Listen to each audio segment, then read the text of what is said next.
Comble France est une entreprise créée en 1958 à côté de Brionne, dans l'Eure, dont le métier de charpente a évolué avec le temps pour se spécialiser complètement sur l'aménagement des combles perdus et les surélévations de maisons individuelles. Aujourd'hui, Comble France, c'est un réseau national de 30 entreprises qui travaillent avec un procédé exclusif qu'on appelle la poutre espace et qui permet d'ajouter un étage aux maisons de nos clients. On est un acteur de ce qu'on appelle la densification douce.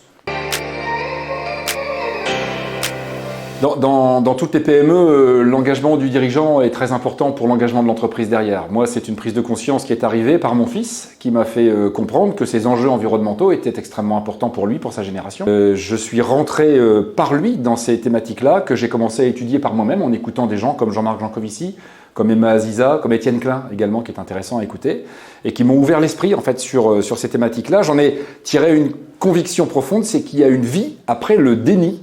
Voilà, et qu'il y a moyen effectivement de trouver des opportunités bien évidemment importantes de développement pour nos entreprises et pour nos équipes. Et à partir du moment où on est rentré là-dedans, il s'est passé quelque chose d'extrêmement vertueux vis-à-vis des équipes qui y ont trouvé aussi une forme de satisfaction à avancer positivement dans ces thématiques de développement durable. Pas immédiatement, ça n'a pas été une opportunité tout de suite. Ça a été d'abord une vraie difficulté, une claque. C'était difficile en fait de passer ce cap-là.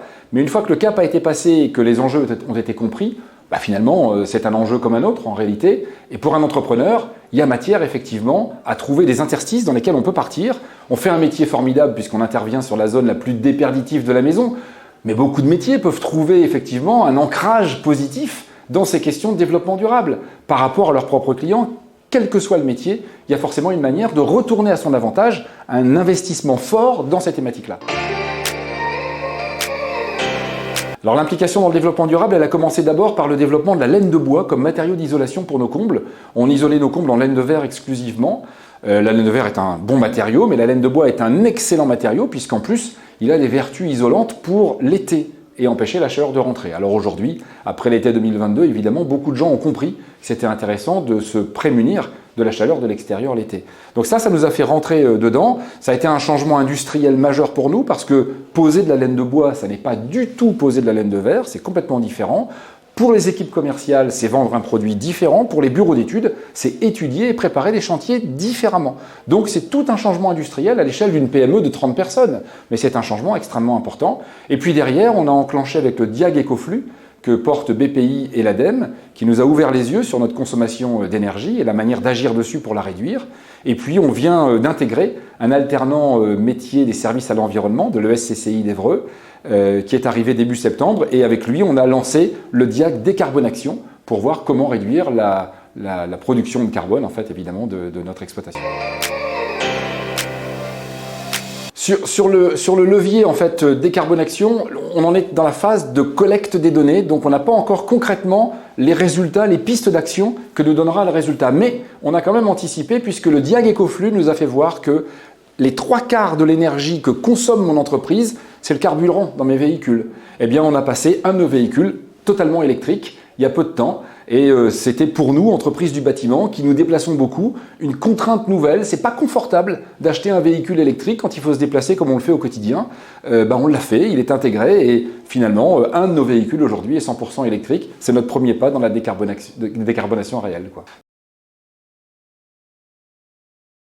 Travailler sur ces questions de développement durable, travailler sur ces questions de décarbonation, etc., ça a un effet très vertueux déjà sur l'interne, sur les équipes. J'ai le sentiment que ça correspond vraiment à une attente assez latente dans les esprits de chacun et s'y coller finalement est vécu comme quelque chose d'assez positif et d'engageant. Donc ça, c'est ce que je constate au quotidien avec les équipes.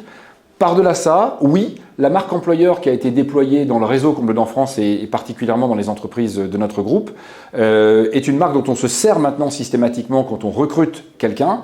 On est à Saint-Pierre-de-Salerne, on est sur un des métiers les plus sinistrés qui existent, le métier de charpentier. Je veux croire qu'effectivement, la capacité que nous avons eue dans les 2 dernières années à recruter des charpentiers de bonne qualité dans nos équipes et à croître au niveau de nos équipes est reliée effectivement au travail qu'on avait fait sur ces thématiques-là. Je n'imagine pas du tout que ça va s'arrêter là. Je suis en train de préparer mes équipes. On s'acculture à ce que c'est que la RSE.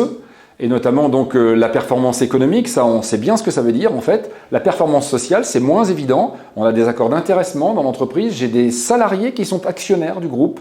Voilà, on est en train de lancer une énorme démarche en termes de prévention des risques et des troubles musculo-squelettiques. On lance une très très grosse démarche en fait.